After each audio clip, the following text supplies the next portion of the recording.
Hello friends, veterans, नमस्कार। मैंने कल एक वीडियो डाला था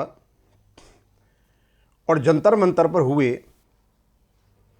पूर्व सैनिकों के प्रदर्शन को देख करके मुझे लगा कि हमें सैनिक संगठनों के जितने भी चेयरमैन हैं उनसे आग्रह करना चाहिए कि सभी एक जगह आएं और अपना यूनाइटेड फ्रंट का निर्माण करें और पूर्व सैनिकों की जो डिमांड्स हैं उनको आकर के लेकर के जाएं। मैं बहुत उत्साहित था क्योंकि मैंने उनका आधे घंटे का वीडियो देखा था। उसमें जितने लोग थे दिखा रहे थे अच्छे खासे, और जो व्यक्ति शुरू में जो बोल रहे थे वो खास मुद्दों पर बोल रहे थे।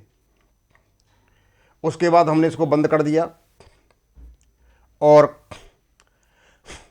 मेरे पास एक फ़ोन आता है क्योंकि जंतर मंतर पर जो लोग बैठे हुए थे उनमें कुछ बिहार के लोग भी थे और बिहार से ही हमारे चेयरमैन साहब के पास फ़ोन आता है।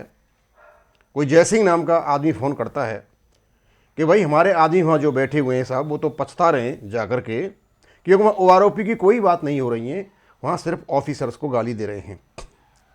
चेयरमैन साहब ने मुझे बताया, मैंने विश्वास नहीं किया कि हो सकता है वो आदमी ही झूठ बोल रहा हो, क्योंकि जिस तरीके से वहाँ लोग बोल रहे थे, मैंने वीडियो डाला था बहुत खुश होकर के। लेकिन शाम को मैंने जब YouTube पर क्वेरीज में कपिल चाहर फौजी डाल करके YouTube पर डाला तो उनके वीडियो खुल गए और 2 वीडियो मैंने उनमें देखे। एक तो कोई नायक हरपाल सिंह जी बोल रहे थे, वो आंकड़े दे रहे थे अपने, अब गलत थे या सही थे वो तो वो जाने।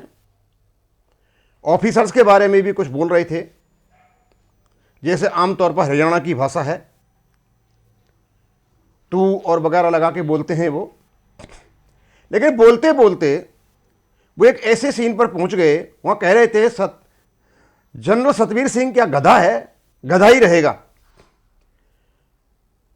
भाई कपिल जी, मुझे तो ये बहुत बुरा लगा। सबसे ज़्यादा यदि विरोध किया है तो जनरल सतवीर सिंह साहब का हमने किया है, लेकिन सम्मान के साथ, उनके साथ जनरल हैं और जी और अदबी के साथ हमने किया है। इस प्रकार की भाषा यदि आप ऑफिसर्स के लिए बोलते हो तो यही भाषा ने हमको आपसे अलग कर रखा है। मेरे ऑर्गेनाइजेशन ने बड़ा स्पष्ट बता रखा है कि हम किसी व्यक्ति से बेअदबी से नहीं बोलेंगे। आपके गुस्सा हो सकता है, जायज़ है, ऑफिसर्स लीडरशिप नहीं करें, आप करें, बहुत अच्छा है, करना चाहिए आपको, लेकिन किसी से बेअदबी से बोलना बिल्कुल ही ठीक नहीं है। और यही मेरे जो चेयरमैन हैं उन्होंने बताया, उन्हें बोला था कि जब हम जंतर मंतर पर बैठे हुए थे, पूरे देश के सैनिक जब OROP की लड़ाई लड़ रहे थे, तो आप लोग हमारे ही बगल में 10-15 आदमियों को लेकर के ऑफिसर्स को गाली दिया करते थे, और शायद हमारा आपके साथ आने का यही कारण था। हम आपसे रिक्वेस्ट करेंगे, यदि आप चाहते हो कि सैनिक संगठन जो इस देश में हैं एकत्रित हों, तो अपनी जबान पर, अपने व्यवहार पर आप लगाम लगाएं, अदरवाइज आप सैनिक संगठन नहीं बना पाओगे। फिर मैंने एक और वीडियो देखा, उसमें एक कोई पत्रकार 5-6 आदमियों को खड़ा करके अपने वीडियोग्राफी कर रहा था, क्वेश्चन पूछ रहा था।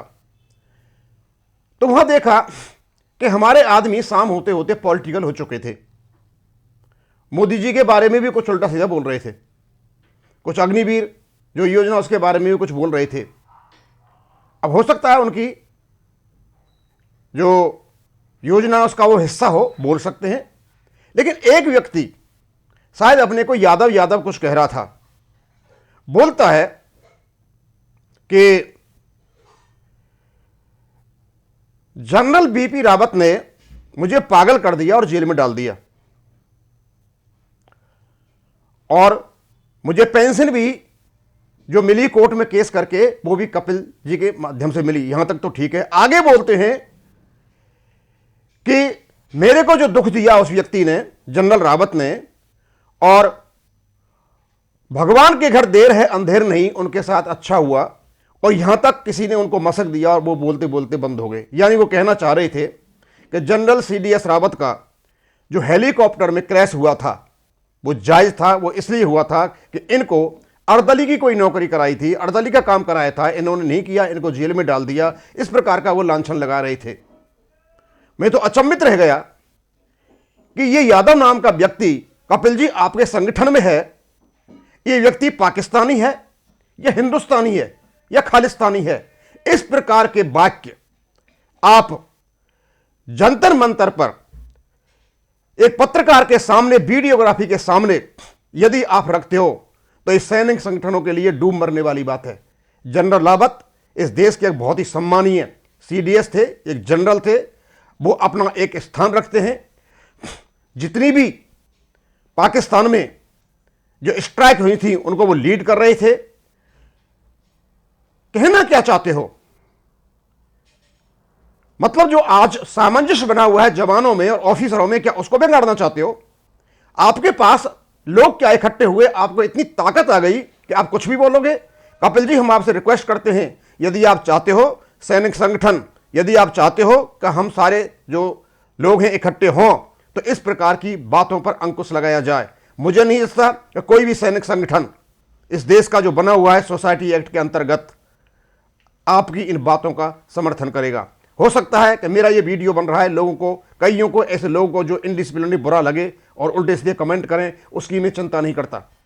लेकिन हम आपको बता दें कि इस प्रकार की आदतों के साथ, इस प्रकार के व्यवहार के साथ, इस प्रकार की भाषा के साथ हम बिल्कुल ही साथ में नहीं हैं। मेरे चेयरमैन ने कहा है कि पहले हम इनका व्यवहार देखेंगे, व्यवहार में परिवर्तन आता है तो हम इनके साथ चलेंगे, अदरवाइज हम अपनी बदनामी नहीं कराएंगे।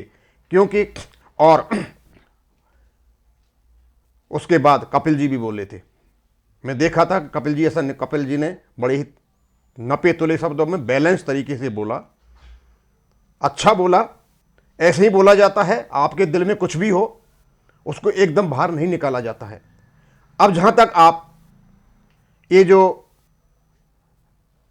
अर्दली की बातें कर रहे हो, जो ऑफिसरों के इस घरों में जो जवान काम करते हैं, ये बहुत कुप्रथा है, इसको दूर होना चाहिए। दूर होने के तरीके हैं, और अफसरों के नहीं, JCO के घरों में भी काम करते हैं। और जो कंपनी हवलदार मेजर होता है ना, उसकी यदि फैमिली होती है, वहाँ भी काम करते हैं। वो देखिए अनऑथराइज है कंपनी हवलदार मेजर के, लेकिन उसका प्रभाव होता है, वहाँ भी काम करते हैं और अपनी मर्जी से जाते हैं, और नज़दीकों का ये लोग फ़ायदा भी उठाते हैं। हमने ये भी देखा हुआ है। सारी चीज़ों को हम जानते हैं। हाँ, ये कुप्रथा है, और जिस प्रकार से ये कुप्रथा को उठाया गया, उसको आप एक बंद कमरे में भी बातें कर सकते थे। सरेआम आकर के ऐसे बातें नहीं की जाती हैं। और जो आंकड़ा आपने दिया है कि 4000 आदमी लगभग इस कुप्रथा के कारण मर चुके हैं, हम तो भारत सरकार से भी कहेंगे, यदि ये बात सही है कि 4000 आदमी मर गए हैं, तो इस पर तो एक कमेटी बिठाई जाए, कोर्ट ऑफ इंक्वायरी बिठाई जाए, और देखा जाए कि वास्तव में क्या इन्होंने जो आंकड़ा दिया है वो सही है। हम अंत में कपिल जी आपसे ये आग्रह करते हैं, क्योंकि हमने आपका वहाँ जो लोग इकट्ठे हुए थे देख करके हम खुश थे। हमने अंदाज लगाया, अपने चेयरमैन को भी कहा कि साहब कोई भी फ़ोन आए, किसी प्रकार की यूनिटी का आप पीछे नहीं हटना, क्योंकि हम चाहते हैं JCOR की यूनिटी बन जाए, यूनिटी बन करके कोई डिसीजंस लिए जाएं, एक व्यवहार, पर्टिकुलर व्यवहार का प्रोसीजर जो है अपनाया जाए। लेकिन आपके लोग जो इस प्रकार की भाषा बोलेंगे, इस प्रकार का व्यवहार करेंगे, तो मुझे नहीं लगता कि कोई भी व्यक्ति आकर के इस प्रकार की बातों को समर्थन देगा। हम डिसिप्लिन हैं, हम मर्यादित हैं। क्योंकि मैं आपको एक बात बता देना चाहता हूं कि गंभीर मुद्दों के लिए गंभीरता जरूरी है, गंभीर मुद्दों के लिए गंभीरता जरूरी है। और अमर्यादित बोल और अनुशासन रहित व्यवहार एक मर्यादित और डिसिप्लिन सोल्जर को वो कहीं का भी नहीं छोड़ता है। आपका आशा करेंगे हम कि आइंदा इस प्रकार की बातें आपके यहाँ नहीं आए, और आप एकता के लिए प्रयत्न करें। और आप नहीं करना चाहते हो, आपकी मर्जी है, आप अकेला लेकर के चलना चाहते हो, खूब चलिए, आपकी मर्जी है। हमने सिर्फ एक ऐसा भाव देखा था, हमें एक थोड़ा आशा जगी थी कि आप शायद लोगों से बात करेंगे, लोगों को इकट्ठा करेंगे। और हाँ, कपिल जी, आप में परिवर्तन है, आपके बोल कल जब मैंने देखे थे, ऐसा आपका कोई बोल नहीं था। उस यूट्यूब जो आदमी, जो पत्रकार था, जो वीडियोग्राफ बना रहा था, कि हम कह सकें कि आप पे कहीं लांछन लगे। आपका काम है कि आपके लोगों को थोड़ा सा आप मर्यादित करें, और मर्यादित करने के साथ साथ कोशिश करें कि इस देश में 1600 संगठन हैं। अब इसमें JCOR कितने मुझे पता नहीं, इनको सबको आप इकट्ठा लें, और एक किसी की, हमें कोई लीडरशिप की ज़रूरत नहीं है। ऐसा कोई लीडर जो गंभीर विषयों को गंभीरता से ले, हमारे मुद्दों को आगे रखा जाए। ये मुद्दे सुलझेंगे, एक दिन में नहीं सुलझेंगे, बड़ा लंबा टाइम लगेगा। हैं विसंगतियां हैं, उनको सरकार के नॉलेज में लाया जाएगा, लेकिन बहुत ज़रूरी है उसके लिए फंड्स का होना। और फंड्स आपको कहीं से जब तक रेगुलर फंड्स नहीं आएंगे तब तक कुछ भी नहीं होने वाला है, क्योंकि कोई भी व्यक्ति इतना फंड नहीं देने वाला है JCOR में कि आप इनके कोर्ट के केसों को लड़ सको। अगेन मैं अंत में आपसे यही रिक्वेस्ट करूंगा कि इस प्रकार के जो लोग हैं उनको थोड़ा आप डांटिए कि ऐसी भाषा खुले में नहीं बोली जाए। थैंक यू, धन्यवाद।